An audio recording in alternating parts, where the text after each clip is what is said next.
Good morning, it's Sandra here and welcome to another video. This week I wanted to talk about men. So if you're a man you might not want to watch anymore. No, I'm only kidding. It's really to talk about the difference in the way men and women communicate and the different styles and approaches. I've been doing some work and research on this concept of the difference in men and women, and I'm a fan of feminine energy and how do we bring more of that into the world. So I thought, wouldn't it be interesting to talk about the way men are? And I find men absolutely fascinating. I really do. I think I work with a lot of men and I enjoy working with men, but they are so different in the way they communicate and operate to us women. They often think that we're the complicated ones.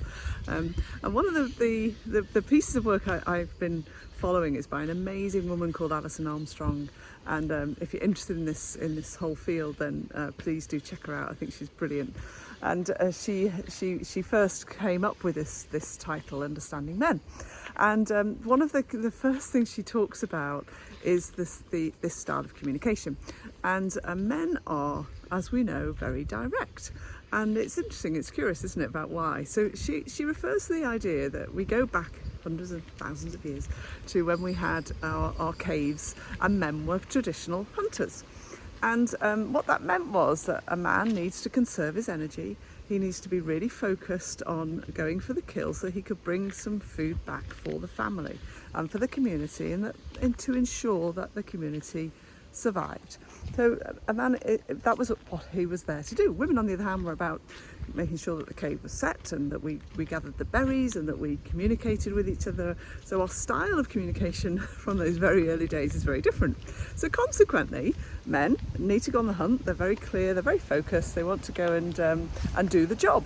And you see this, don't you, in the way we work together. Men are very focused on wanting to get the job done, and they want to get to the point. Can you imagine if they're out hunting with their spear and they're looking for the animal? They want to get to the point. So very direct, very I wouldn't say abrupt, it's not always the case, but they're very clear about what they want and what they don't want, and they don't like that messing around. Of course, as women, we like to talk, we like to give the context, we like to give them the full story, we want to make sure that they really understand what we're experiencing before we get to the point. And it's a big point of frustration. We see men's eyes rolling, we see them turning off from us at home as well as in the workplaces, and this is one of the reasons why.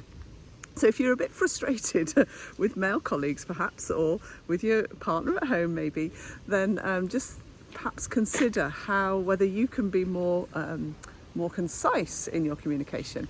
And connected to this is men love to solve problems. They want to get things done because they want to conserve their energy and focus on other things, one thing at a time. So when you come with a problem, they want to fix it for you and they want to give you the solution. Again, as women, often we just want to be heard. I've got a blooming fly around me. I know this, and I've been talking to some clients just in the last couple of weeks, where they are frustrated because I just need them to listen. Why do they always have to try and solve my problem? And an easy one, women, all we have to do is say, can you listen?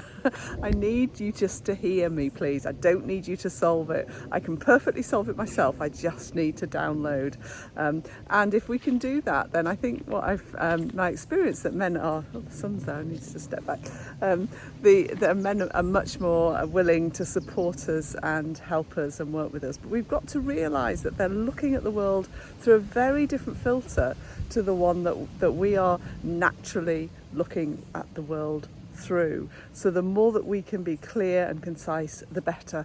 And be also, most of us women believe that our men are mind readers, do we not? They must know surely what I'm feeling or experiences, because it's really obvious. They don't. We have to say what it is, and then they can help us in the best way they think that we need help. They need help. We need help. So they were a couple of points I wanted to share with you today. And I think sometimes as women we try to be very direct and very specific, and we can, if we get into too much of our masculine, we can be seen as a bit of, as a friend said to the other day, a bit of a ball breaker.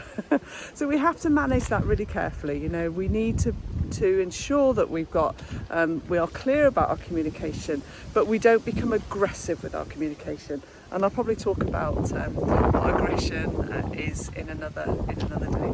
Right, on that note, I'm going to go and get some coffee. Have a fabulous day. Hope you've enjoyed it. Do subscribe if you like the videos, and do like and comment, and tell me any feedback you have about your experiences of if you work particularly with men. Hope you've enjoyed that. Take care.